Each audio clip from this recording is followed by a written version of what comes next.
আমাদেরকে শয়তান একটা প্রবোধ দেয়, এই ভিডিওগুলো আমরা দেখি ফেসবুক ইউটিউব আর স্কিপ করে চলে যাই, উপরের দিকে টেনে আমরা স্ক্রল করে চলে যাই। শয়তান আমাদেরকে বলে তোমার কি করার আছে, তুমি একটা সামান্য, একে তো বাংলাদেশ মতো একটা ছোট্ট দুর্বল দেশ, আবার সে দেশের একজন অতি সাধারণ একজন নাগরিক, একজন নগণ্য মানুষ, তুমি এই আন্তর্জাতিক সমস্যা সমাধান করার মতো ক্ষমতা তোমার হাতে নাই, তোমার কি করার আছে?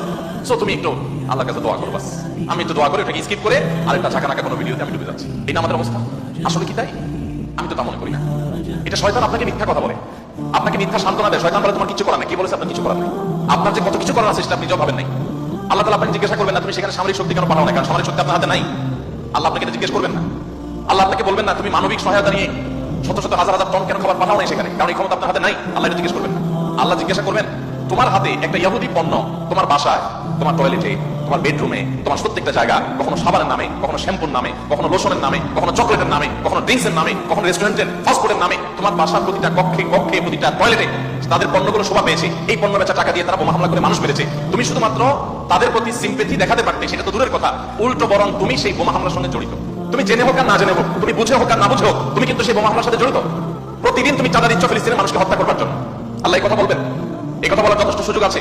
প্রতিদিন আপনি চাঁদা দিচ্ছেন। আমি একটা পেস্ট কিনতেছি না, আমি একটা বোমা হামলার জন্য টাকা ইনভেস্ট করছি বা চাঁদা দিচ্ছি। প্রতিদিন বাংলাদেশের প্রত্যেকটা মানুষের কাছ থেকে, প্রতিটা মানুষের ঘর থেকে ওরা চাঁদা তুলে নিয়ে যাচ্ছে। আপনি মনে করছেন মুদি দোকানে গিয়ে আমি মালামাল কিনে আনছি। আল্লাহর কসম করে বলছি এটা মালামাল কিনা না। এটা আপনি দেখছেন মালামাল কিনা, আমি এটাকে মালামাল কিনা দেখছি না। আপনি দেখছেন আপনি পেপসি বা কোকাকোলা বা সফট ড্রিঙ্কস এদের যেগুলো আছে সেগুলো আপনি টকটক করে গিলছেন। আমি দেখছি সেগুলো লাল কালারের ওই পেপসি না, এগুলো হলো ফিলিস্তিনের মানুষের রক্ত। আপনি দেখছেন সেগুলো হয়তো কোক, আমি দেখছি সেগুলো রক্ত। বাংলাদেশের মানুষ এরকম ভুলো জাতি পৃথিবীতে আরেকটা আছে কিনা আমি জানি না। আমরা খুব দ্রুততার সাথে ভুলে যাই। আমরা কাউকে মাথা তুলতে দেরি করি না, আবার মাথা থেকে আছাড় দিতে আমরা দেরি করি না। এটা আমাদের একটা দুর্বলতা। আমাদের দুর্বলতাটা আমাদের কাটিয়ে ওঠার চেষ্টা করা দরকার। আমরা কয়দিন খুব জোরে সোরে বয়কট করে এরপরে আবার আমাদের সবকিছু সরে যায়। এক ভাই খুব চমৎকার বলেছেন, আমরা মানিয়ে নিচ্ছি শোক, আবার উদরে ঢালছি ক্ষোভ। আপনি নামাজ পড়তেছেন, আপনি সিজদা করতেছেন, আপনি অনেক কিছু করতেছেন, দিন শেষে আপনি মুসলমানদের হত্যার সঙ্গে জড়িত, আপনি নিরীহ শিশুগুলোকে হত্যার সাথে জড়িত। আপনি জানছেন না?